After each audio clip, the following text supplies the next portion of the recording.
അങ്ങനെ സ്ക്വിഡ് ഗെയിമിൻ്റെ season 2 റിലീസായിരിക്കുകയാണ്. Season 2 മൊത്തം ഉള്ളത് 7 എപ്പിസോഡാണ്. ഓരോ എപ്പിസോഡും ഒന്നിനൊന്നും മെച്ചമെന്ന് തന്നെ പറയാം. എന്ന് വെച്ചാൽ സീസൺ 1 കണക്ക് തന്നെ അവർ ആ ഒരു ക്വാളിറ്റി ഈ ഒരു സീസൺ 2 നിലനിർത്തിയിട്ടുണ്ട്. ആകെയുള്ളൊരു ഇതെന്ന് പറഞ്ഞാൽ ഈ സ്ക്വിഡ് ഗെയിം കൂടുതൽ വരും അതിൻ്റെ ഒരു ഗെയിം എക്സ്പെക്ട് ചെയ്ത് കാണാതിരുന്നാൽ മതി. എന്ന് വെച്ചാൽ 1 കൂടുതലും ഗെയിംസ് ഉണ്ട്, ഒരുപാട് ഗെയിംസ് ഉണ്ട്. ആ ഒരു ഇന്നത്തെ ആകെ ഏകദേശം ഉള്ളൊരു 3 ഗെയിംസ് മാത്രമേ ഉള്ളൂ.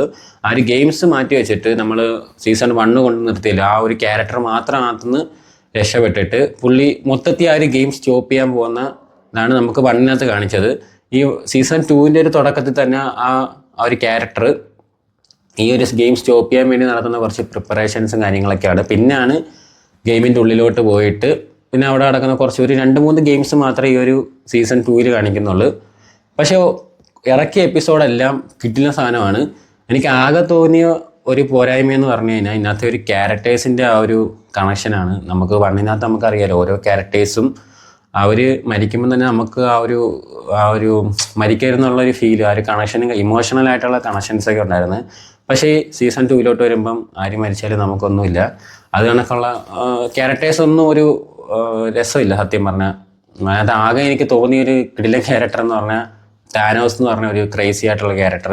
ആകെയുള്ളൊരു പോരായ്മയെന്ന് തോന്നിയത് ഈ ഒരു ക്യാരക്ടേഴ്സിൻ്റെ കേസിലേ ഉള്ളൂ. അല്ലാണ്ട് മൊത്തത്തിൽ ആ ഒരു സ്റ്റോറി ആയാലും എല്ലാം ഒരു ഡിഫറൻ്റ് ആയിട്ടാണ് ചെയ്തേക്കുന്നത്. നമ്മൾ മുമ്പത്തെ പോലെ സീസൺ 1 കണക്ക് ഗെയിം കളിക്കുന്നു, തിരിച്ചു വരുന്നു, ആ ഇത് മാറ്റിയിട്ട് ഗെയിംസ് ഉണ്ട്, 2-3 ഗെയിംസേ ഉള്ളൂ. അതുപോലെ തന്നെ പുറത്ത് ഈ ഒരു നമ്മളെ ഒരു ക്യാരക്ടറിൻ്റെ കുറച്ച് ആൾക്കാരെല്ലാം ഇവർ ഈ ഒരു ഐലൻഡ് സെർച്ച് ചെയ്യുന്ന കാര്യങ്ങളൊക്കെ ആയിട്ടും നല്ല രീതിയിൽ എൻഗേജ് ആയിട്ടാണ് ഓരോ എപ്പിസോഡും പോകുന്നത്. എന്തായാലും ഈ സീസൺ 2 ഈ 7 എപ്പിസോഡ് കൊണ്ട് എന്തായിരിക്കുകയാണ്. ഇനി നെക്സ്റ്റ് സീസൺ 2025 ഉള്ളു. എന്തായാലും നമ്മൾ ഞാൻ പറഞ്ഞല്ലോ, ഈ ഒരു ഗെയിം എക്സ്പെക്ട് ചെയ്യാതെ കണ്ടു കഴിഞ്ഞാൽ ഈ ഒരു സീസൺ കിടിലാണ്. ആ ഒരു സ്റ്റോറിയും കാര്യങ്ങളൊക്കെ ഒരു ഡിഫറൻ്റ് ആയിട്ടാണ് തോന്നിയത്. നിങ്ങൾ ഈ ഒരു സീരീസ് നിങ്ങൾക്ക് ഇഷ്ടമാണെങ്കിൽ, സ്ക്വിഡ് ഗെയിം നിങ്ങൾക്ക് ഇഷ്ടമാണെങ്കിൽ കാണാൻ പറ്റിയൊരു കിടിലൻ സീരീസാണ് ആലീസ് ഇൻ ബോർഡർലാൻഡ്. എൻ്റെ അടുത്ത് പലരും പറഞ്ഞാണ് ഞാൻ കണ്ടതെന്ന് വെച്ചാൽ, പക്ഷേ കണ്ടു കഴിഞ്ഞപ്പോഴാണ് മനസ്സിലായത് അതിൻ്റെ ഒരു ക്വാളിറ്റി എന്താണ്. അതിനകത്ത് ഒരു ബിഗ് വേൾഡിലാണ് ആ ഒരു ഗെയിം നടക്കുന്നത്. അത് ക്യാരക്ടേഴ്സ് ആയാലും അത് ഭയങ്കര നമുക്ക് കണക്ട് ചെയ്യാൻ പറ്റുന്ന ഒരു സീരീസാണ്. ഒറ്റ ഇരിപ്പിരുന്ന് കണ്ടു തീർത്തത്. നിങ്ങൾ ആ സീരീസ് കണ്ടിട്ടില്ലെങ്കിൽ തീർച്ചയായിട്ടും കണ്ടുവെക്കുക. ഈ ഒരു സ്ക്വിഡ് ഗെയിം കണക്കുള്ള സീരീസ് ഇഷ്ടപ്പെടുന്നവരാണെങ്കിൽ തീർച്ചയായിട്ടും ഇഷ്ടപ്പെടും 100%. അപ്പോൾ എന്തായാലും ഈ 2 സീരീസും കണ്ടവർ ഇന്നത്തെ ഏതാണ് ബെറ്റർ എന്ന് നിങ്ങളുടെ അഭിപ്രായം കമൻറ്റ് ബോക്സിൽ രേഖപ്പെടുത്തുക.